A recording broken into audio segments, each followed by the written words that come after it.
Čisto v koncu, glede na to, da se izteka tudi volilna kampanja za lokalne volitve, še 2 stavka o tem. Slovenska demokratska stranka se je trudila, da bi na teh lokalnih volitvah predlagala kandidate, ki so sposobni in pošteni. Predlagala ali podprla takšne kandidate. V 206 občinah v Sloveniji kandidiramo s listami in kandidati ali z podporami neodvisnim kandidatom kakšnih drugih strank, ali li za katere smo ocenili, da izpolnjujejo ta 2 ključna kriterija in za katere smo ocenili, da bodo znali delati v skupno dobro. Volilna kampanja je bila različna, pravzaprav od občine do občine. Na mikronivoju je nemogoče dati neko posplošeno oceno, lahko damo neko oceno za recimo za Ljubljano, kjer sem jaz prvič, odkar sodelujem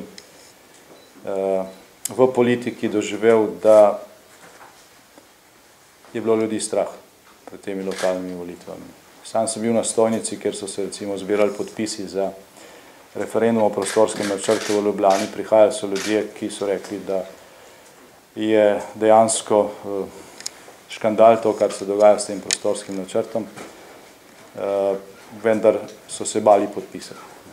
Rekli so, če jaz to podpišem, gre to v nek računalnik, župan bo to slej ko prej dobil in bomo čutili takšne ali drugačne posledice. To je nekaj, kar se ne bi smelo dogajati leta 2010.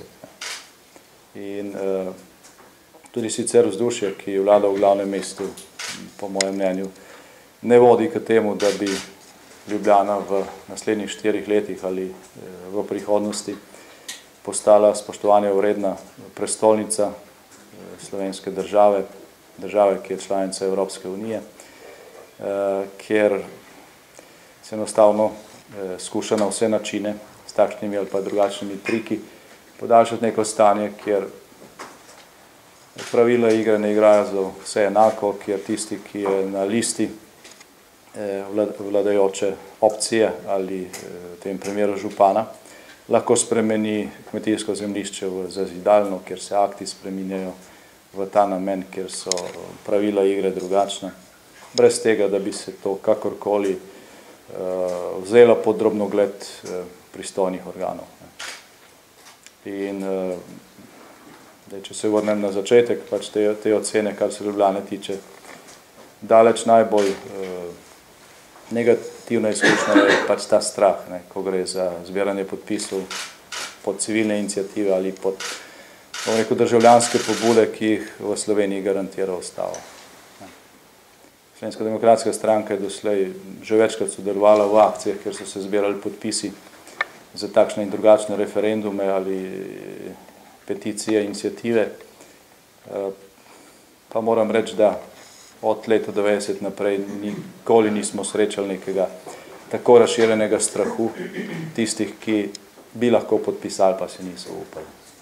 Pozarjamo na to, da to stanje ni dobro, da vpliva tudi na splošno situacijo v državi in da bi se morala slovenska javnost na tem zamisliti.